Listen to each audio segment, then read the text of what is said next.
What's up, everybody? Welcome back to another episode of 2 for 2, your sports podcast for the culture, by the voice of the culture. I'm your host, Quis, and as always, I'm here with my brother, Nell, and we back for another episode for y'all today, man. We got Season 3, Episode 48. Enjoy it. Nelly, how you doing, my guy? My boy Keith, I'm all good, man. How's everything? Everything cool. It was a rough day, man. It was a rough day in terms of just work, long days, summer going. Good work. Yeah, the students are back on campus, man. Or for summer, so the football players and everybody's back. All my new basketball players, so ushering them in the proper way. So that's been a busy day. It was like 97 degrees today. I don't know what was hot one, but we here, man. We here. We on the pod. So this is the best way to end a bad day. You know what I'm saying? So we're going to jump right into it today, man. We got some things that we want to talk about, man.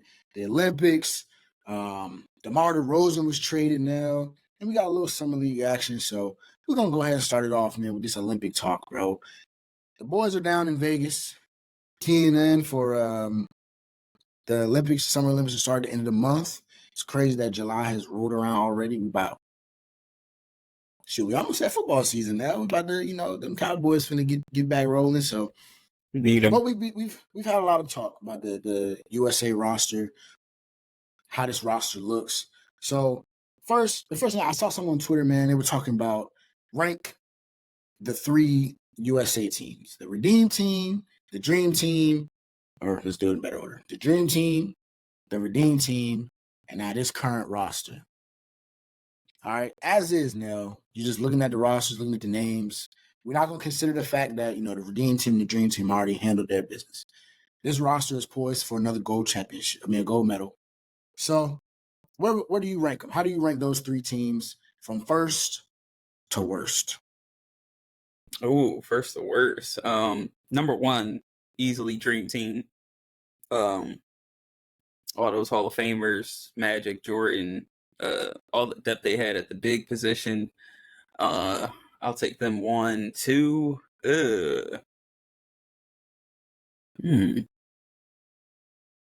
Don't disrespect the Redeem Team, I'm not. Who was on there. I was just trying to think and see if this year's team could compete. Yeah, I guess you got to go Redeem Team and then this year's squad. We'll see what they do this year. I think I'm at the same place as you. It's just kind of hard to deny. I mean, the Dream Team, like you said, that team was crazy. You know what I'm saying? You get Magic, you get Michael Jordan, you get Charles Barkley, all them dudes on one team. Like, that's absurd, right? Like, well, let me look at this roster. Pat Ewing, David Robinson, Karl Malone, Chuck. The bigs were Chris ridiculous. Mullin. You know what I'm saying? The Redeem Team. They had some guys, too. And I almost put this current roster over the Redeem Team, and I thought about it. I'm like, you had Kobe, prime LBJ, Melo, who at the time was Melo to me is he's one of my favorite players. He is my favorite player of all time after like all them people. But what he did with the USA team, I can't I can't do that to my guy. I gotta put him on there. But I want to say, like, that doesn't mean that this roster isn't really, really good, right? I mean, this is a pretty balanced roster. We've talked about it before, right? You got LeBron again. They're saying the players in Vegas are saying LeBron's the best player in training camp right now, which I think is like hilarious to think about. That was crazy right? to say. Like that's a crazy thing to say. Like, this man is chilling. I get it. I get where you're coming from. I mean, other than athleticism, I mean, what's really lost from his game? Nothing. IQ is still there. Jumper still LeBron there. Been played for a long time. Just brute strength still there. So I mean, and that 3-point line's a little shorter in the Olympics. So that's an everyday Bron shot right there. I mean, he might step out and shoot a couple. But I'm hearing that they're going maybe play him at point forward. So this is going to segue, us into my other question is, now that we rank the rosters, I think we have a good. I feel like if anybody feels any type differently about how we rank that roster, I would be really curious to hear, the reasoning. But let's move into who would you start? Because that's another big conversation that's coming out of Vegas right now as the teams, warming up. I think they got an exhibition game coming up this week against Canada. That'll be a very, very, very big game, very telling game of how we look. As you know, Canada is the team that is, looking to kind of, knock us off. They got Shea, Jamal Murray, Dylan Brooks. They got a bevy of NBA guys, right? Not all of them are going to be top tier, NBA players, but they're all really good NBA players. My boy RJ Barrett's on that roster. Come Olympic time, these guys, Lou Dort's on it. So you got to think about it. They got some wings that can defend these guys in the NBA or on the USA team. They got Shai Gilgeous-Alexander, who we know should have been an MVP this past season. And what we also know about the Olympics now is that these players play really, really, really hard for their countries. Like when they're out there, like they're different people. People talking about Carlos Arroyo back with Puerto Rico. How what was it? They were like the Olympics is where mid-level NBA players become like superstars, right? And you get your guys. Got Jose Alvarado out there in Puerto Rico right now. Put them guys back in the Brooks Olympics. Had 39 against Team USA in the the bronze gold medal game in the FIBA tournament last year. So they come different. Dennis Schroeder has been one guy we see always up his game in international play. Yeah, so we'll get into how these teams stack up against the USA roster. But Nell, give me your starting five, man. If you got this roster right in front of you, what five are you starting? There's the old roster. Some guys saying let the old guys start and let the young guys come in and finish games, do whatever they got to do in the middle. But what's Nell's starting five? Who are you starting? I guess we'll go Curry. Okay. I'm gonna go Curry, Kawhi, KD, Bron, Embiid. Or if you want, you could. Yeah, I was going to say you could take Kawhi out and throw AD in there if you wanted to play that big. Bron be a point forward. I don't see him starting two bigs. Only time I see us starting two bigs is when we got to play France. Sure, yeah. And that's not even fair because them dudes huge. Embiid owns Gobert, so he gave 1D70, so we're good. We ain't gonna be outmatched. That's my thing. I'm sitting here thinking, I'm looking at the roster and I'm just like, there's no way you don't start Embiid. But I also am like, there's no way you don't start AD. There's a way. Like, there's certainly a way. There's certainly a way. Because you got to think. He can only get in at power forward. I mean, I guess I can maybe see them put him at center, but Embiid's probably got that. And we'll see. I was told by my resident Kawhi fan that if Kawhi plays a minute, he's going to lose his mind. But we know Kawhi's going to play. But because of that, I'm not going to start Kawhi. I think I would do Steph, Bron, KD, Jason Tatum. Yuck. I don't want to, but I feel like they're going to start. AD due to seniority. That's going to be my five. Okay. I think that gives you the opportunity. We'll see whose five was closer. Yeah, we definitely will. I mean, I'm curious to see who they start tomorrow night when they play Canada. But I just feel like I think that gives you some more options off the bench, right? You can bring Kawhi in, he can score it. You can go defensive lineup with your second group. You go Drew Holiday, Ant, Kawhi, AD. Who else they got? I want to say Bam, but I feel like they're not starting AD and Bam together. Bam is on the roster. You got Book. Okay, you got Drew. Maybe Book. You don't necessarily. I started Drew, but maybe you don't start Drew in the second lineup. I mean, with the second group. I'm thinking second group. I'm thinking maybe Book, Kawhi, AD, and Bam or something. Just go bigger. That'd be a fun lineup. Defensively, they'd be pretty good. You got Kawhi, AD, Bam on the floor. You got Book and Ant on the. I mean, one of them can play the one. Book was I playing mean, I for the think they Suns cooking anyway. everyone, so they I all mean, gonna yeah. look good defensively Okay, in some way. So that goes to the next question then. Now, who, if anybody, can challenge this USA roster? Or like you said, or you think it's just going to be a straight out every game 30 ball. Let's lock in. Let's get out of here and go home. I mean, honestly, that's what I'm thinking. I mean, you might get a competitive game against Canada possibly, but I could still, see Team USA asserting their dominance and winning that game pretty handily. Yeah. They've got a stacked roster, so I think it's going to be a lot of belt to ass in this Olympics. Yeah, it should be a quick trip for us. Well, not a quick trip, but a long trip. That's it. A quick, easy, big business trip, right? It should be, like you said, assert your dominance from the jump. You come out there. I mean, regardless of whatever start line they put out there, whether it's Bron, Steph, Kawhi, Embiid, and AD, like that's a crazy lineup, regardless. But like you said, they're gonna have the best five on the floor at all times. And I USA like roster, what France could do, like defensively, like what they pose, but I don't know if they could keep up. I mean, offensively, with the no 3 seconds, right? These are the things that France's favor. No 3 seconds, so you can put Wemby and Gobert, plop them right in the middle of the paint, right? But I think they could easily lose that game from the 3-point line, like. Oh no, for sure. But that's so my like thing with the USA it wouldn't roster. even it sometimes wouldn't even matter that if they couldn't get into the paint. But like I said, and B gave Wemby 70, so like when that ball hit that rim, they can also take it off the rim. True.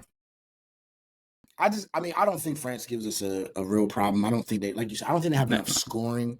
Like Wemby will probably have a really good game. He probably has a 20 ball that game. Evan Fournier will probably play really well.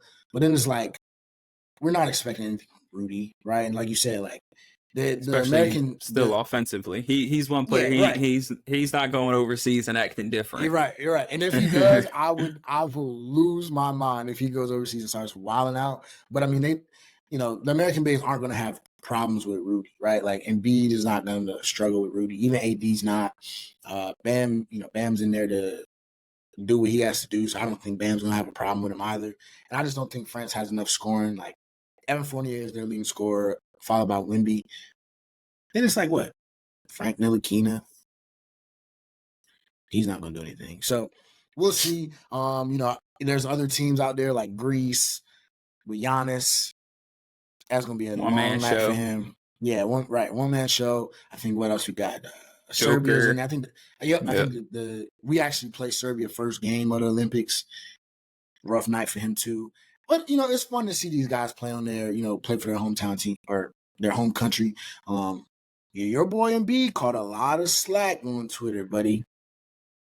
Because they were, but he made the right decision. I mean, you're not going to go play for if I feel like if Embiid was going to go play for Cameroon, he would have sat out. Like you as a Sixers fan would have been pissed to hear this man with the injuries that he got and the way y'all season ended, trying to overexert himself to take Cameroon to the Olympics. You're gonna be pissed. My man ain't seen a conference finals, let alone an NBA championship. So he's just trying to trying to see what greatness feels like. So I'm glad he gets to experience being around all that greatness, and he comes in next season and is like he's ready to go, and he's even more geared up to try to go on a championship run.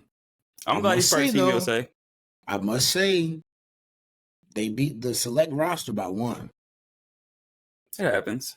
I mean, I think it doesn't necessarily matter, right? But they be in there BS and them kids. That's a once in a lifetime moment for them. Yeah, they in there trying to get after it. I'm actually gonna go back and watch that game.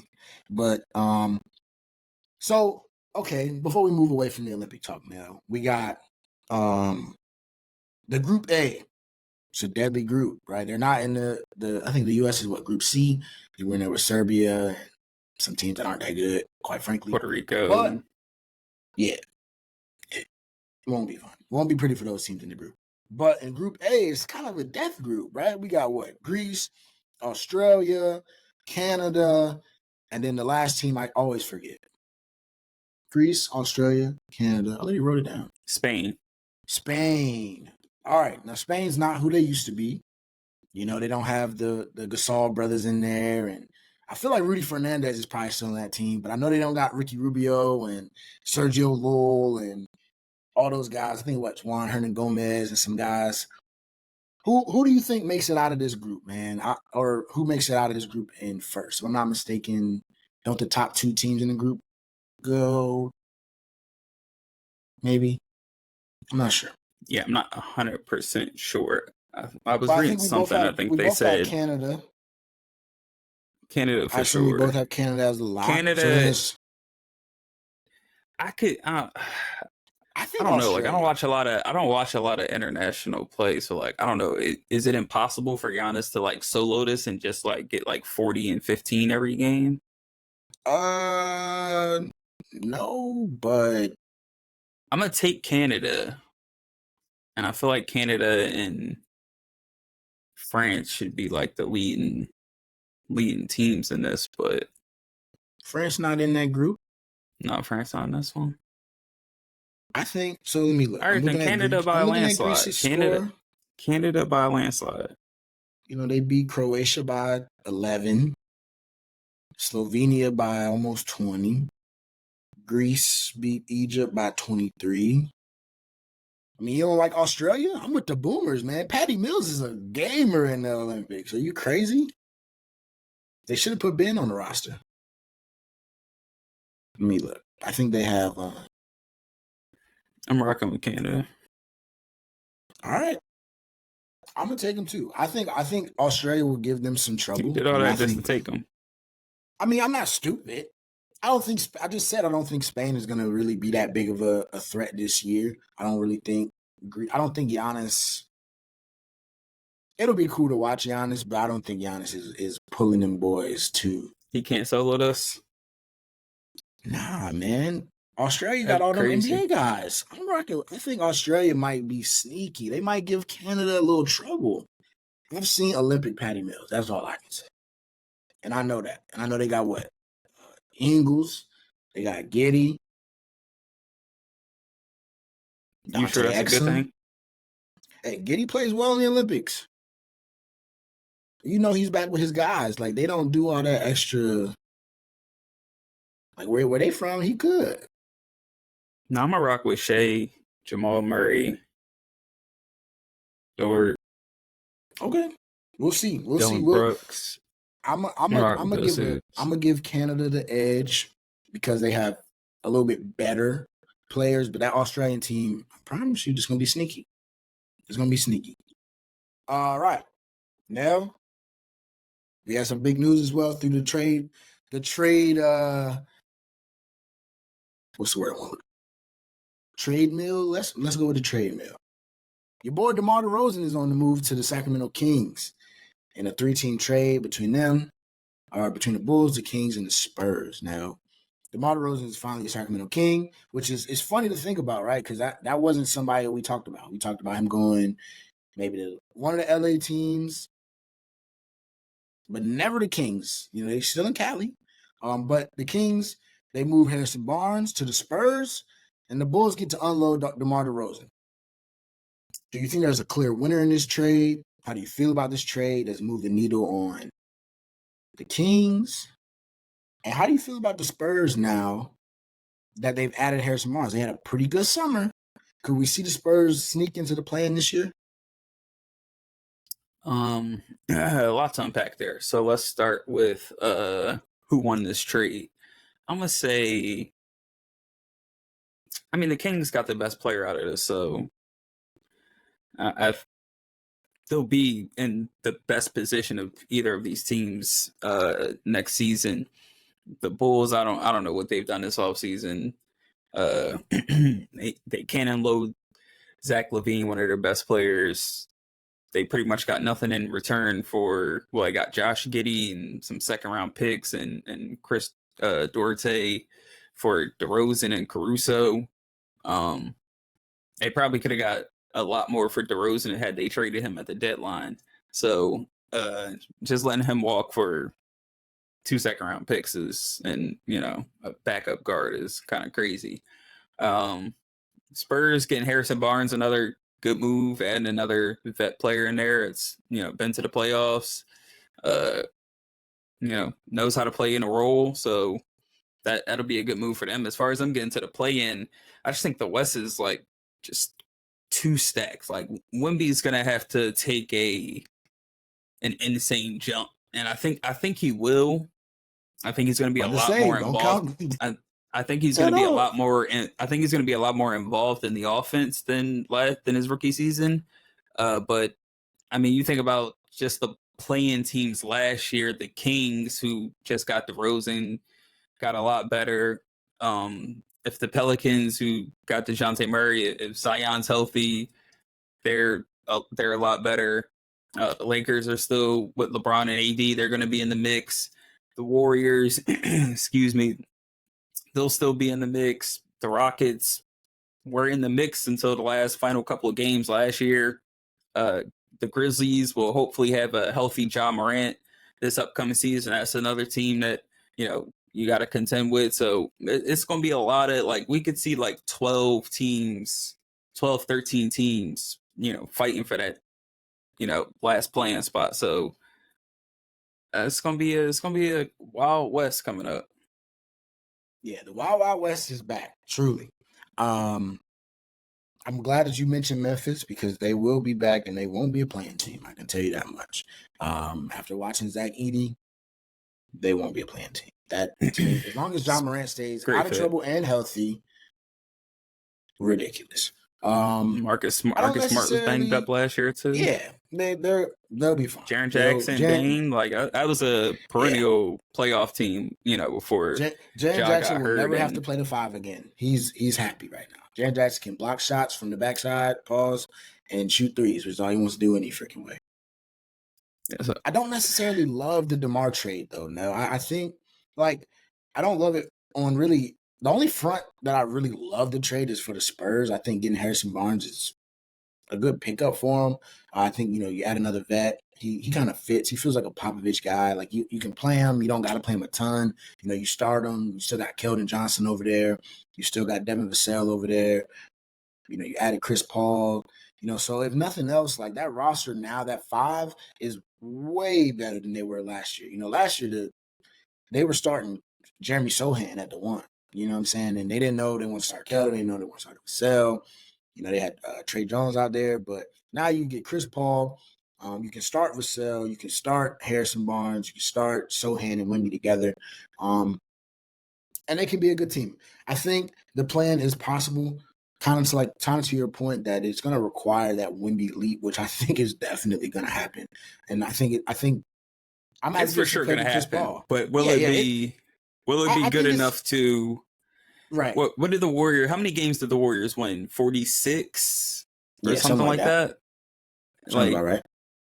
46 is getting you to 10th seed, and the Spurs won how many games this past year? So just you added, like, if we're being serious, you added Chris Paul and Harrison Barnes. Like, let's not act like we added. Let's not act like we put a co-star next to Wemby. So they still got a lot of work to do. And that's why I was going to say Wemby's going to have to average like 20. He's going to average like 27 and 15 and 3 blocks for them to get in the playoffs. Chris Paul is he's gonna dictate a lot of Wemby's success, and that's my only reason why I'm confident, like fully blown confident in the leap. Because I feel like Chris Paul is gonna, he's gonna help him prepare a little bit different and make sure Chris Paul, if nothing else, gonna be like, "Hey, Wemby, bro, let's stop playing. Let's go. You know what I'm saying? Let's do this." I'm curious to see what Chris Paul looks like playing this year. That last season was weird, him being on the Warriors. The fit never really made much sense. Well, I mean, Chris Paul, if nothing else, he's still going to get you 8 to 10 assists a game, run your offense. I think with Popovich, they'll be good. But yeah, I don't know about the plan. We'll have to see how these other teams look. I think DeMar on the Kings, it's like, it doesn't make you worse. Needle. Yeah, it doesn't make you worse, but it's just like, I mean, DeMar, he's getting older, right? He's a primarily mid-range player. You got De'Aaron Fox, that's your guy that takes most of the shots. You got to think DeMar DeRozan's going to have to adjust. With the Bulls, even though they were trash, and Zach LaVine was out, but like DeMar DeRozan was still trying to get that thing up about 15 to 20 times a night, and I think he'll have that opportunity. But I'm just curious how that'll look with him De'Aaron Fox and then Sabonis, right? Because Sabonis kind of works in that mid-range area as well. Sabonis is also a give me the ball, let me like rebound, dribble it up, come off a screen. DeMar DeRozan, I think, them playing off each other in the mid-range might be good for him. But we'll see, man. It's going to come down to what Mike Brown can do and how they can kind of fit together. I don't think it makes them any worse. I think, does DeRozan help them get out of the play-in last season? Maybe. I don't know. I don't know. Maybe. That's what I'm saying. We don't know. Another so we'll see, another 20-point scorer that can create his own shot. It's not hurting you. It's not hurting you. It's not. So we'll see. I mean, like you said, man, the Wild Wild West is upon us. It's going to be a nasty, nasty Western Conference. Never been a better day to be a Knicks and Sixers fan, huh? We can worry about what we got on the East and let them teams fight it out. But last thing on this, now, what's up with Zach LaVine? Why do you think they are struggling to move him? Do you think it's just who he is? I mean, Zach LaVine's a guy. I have no clue.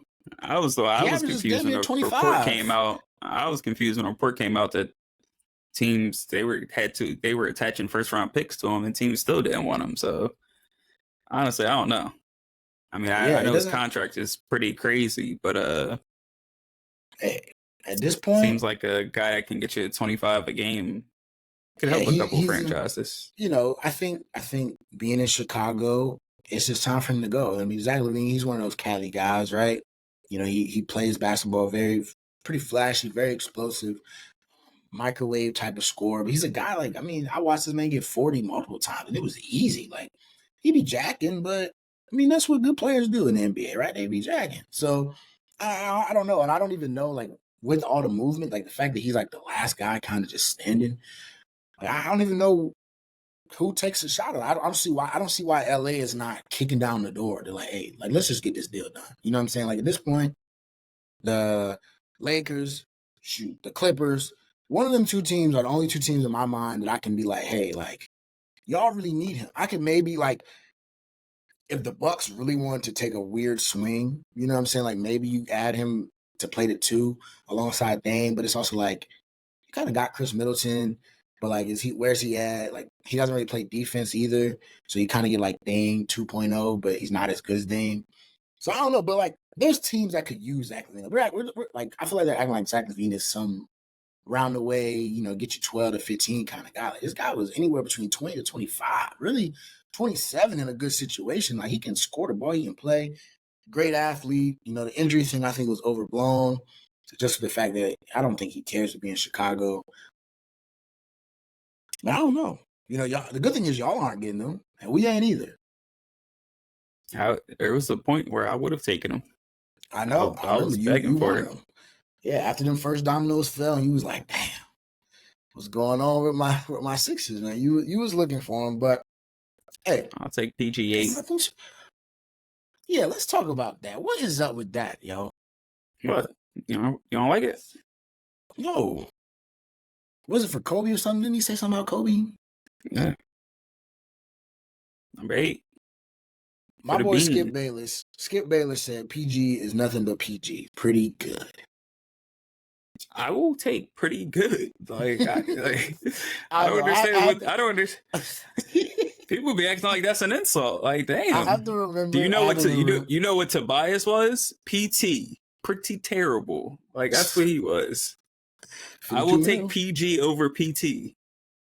Feel it. Hey, I'm cool. I'm cool with the Sixers, man. I'm cool with y'all right now until the season starts. I've been watching y'all's moves. I've been watching y'all's summer league game. Trying to see what these new guys are that you bought in. So let's move to summer league now. Any early thoughts on summer league? I mean, so far we've only had the California Classic and the Salt Lake City, whatever they call that, the Salt Lake City one. So we've seen the Spurs. Then we saw Stephen Castle play a game. We saw Memphis and Zach Edey. I would say Zach Edey looked really, really good. Speaking of that, look on the screen. It's Paul George. Well, you can't see it. I can see it. It's Paul George. But I watched Zach Edey and Memphis. They looked really good. Seeing Gigi Jackson playing in summer league. It's always good to see the young guys that you're pretty solidified. If nothing else, last season Gigi Jackson proved his worth to the Grizzlies organization. But Zach Edey was good to watch. I watched your Sixers play, Jared McCain, and Like Pretty Dem good. Bona, who I told you was gonna be all right. Like, how you feel about Jeremy Kane from his debut? I feel like he's gonna be solid if he Solid piece. gets minute. Say So I was what? gonna ask, do you think he plays? Like, how many minutes a game do you see him as, like, I mean, in your rotation? if they don't get another guard, he kind of has no choice but to play. But um, at some point throughout the season, injuries happen. He'll probably get some minutes here and there, and I think he'll be okay. I could see him having like a Landry Shamet type of rookie season like he had with us. Come in, knock down some threes. I think According to he'll be all right. ESPN Bet, y'all have plus 800 odds to win the finals. We have plus 825. We right on your heels.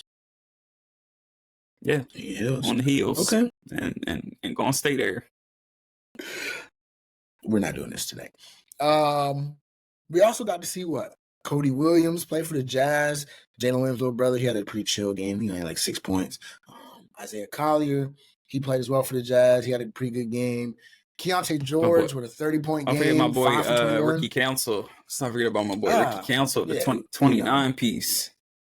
Hey, he's not gonna play for y'all. But it was a good game. It was a really good game. He's really good. He's really talented. I think it's funny about Summer League, and that's something I wanted to say.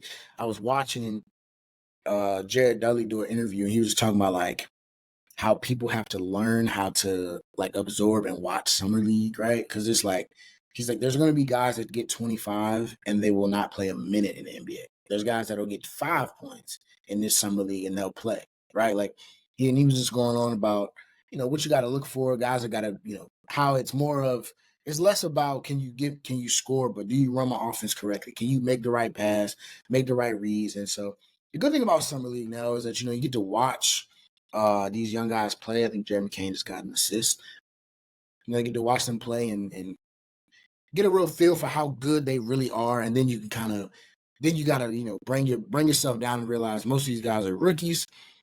Not all of them are going to be superstars, but how do they fit on your roster? And in Vegas, we'll see more of the guys that are like the 1 through basically the 1 through 5 guys, right? Like I think Castle played 1 game for the Spurs and hasn't played again.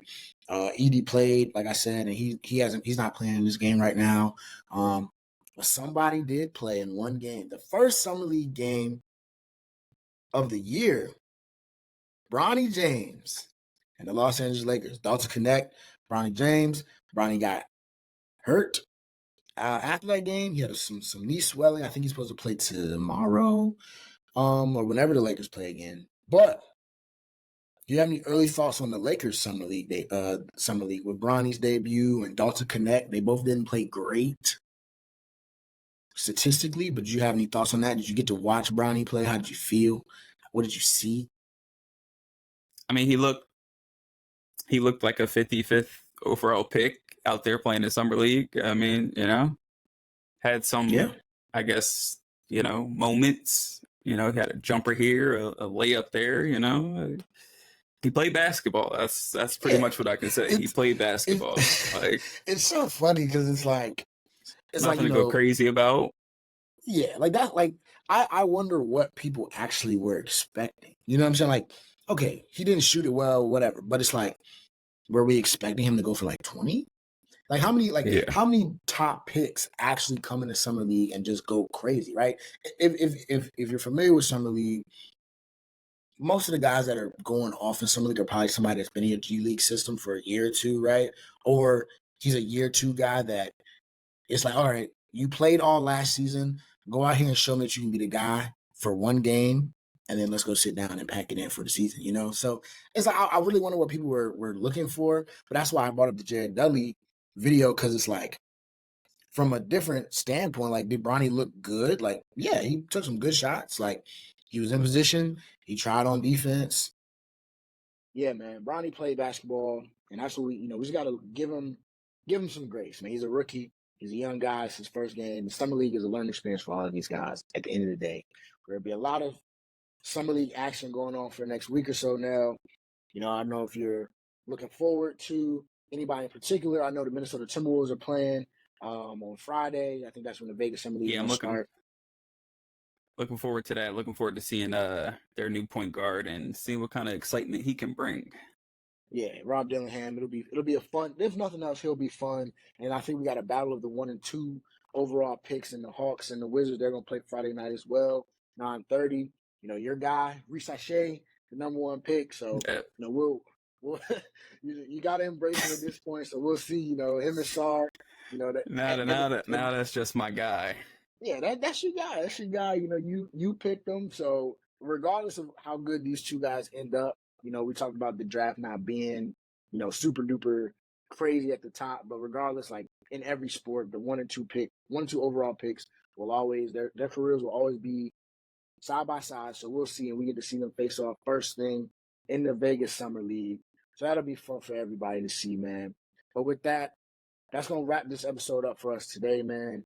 Season 3, episode 48. We appreciate y'all always rocking with us. We're coming up on episode 100. It's going to be a lot of fun. A lot of, you know, we appreciate all the support getting us here. A lot of podcasts don't make it this far, let alone, you know, whether it's for the love of it or the support. But you know, we love it, and y'all love supporting us, and we love that as well. So, as always, man, continue to show love. Follow us on Instagram. Follow us on Twitter. Like and subscribe on YouTube. You know, comment under the Instagram uploads, comment under the TikToks, all of that, man. All that stuff goes a really long way in engagement. We appreciate y'all as always, man. 2 for 2. That's going to do it for me and Nell. We out.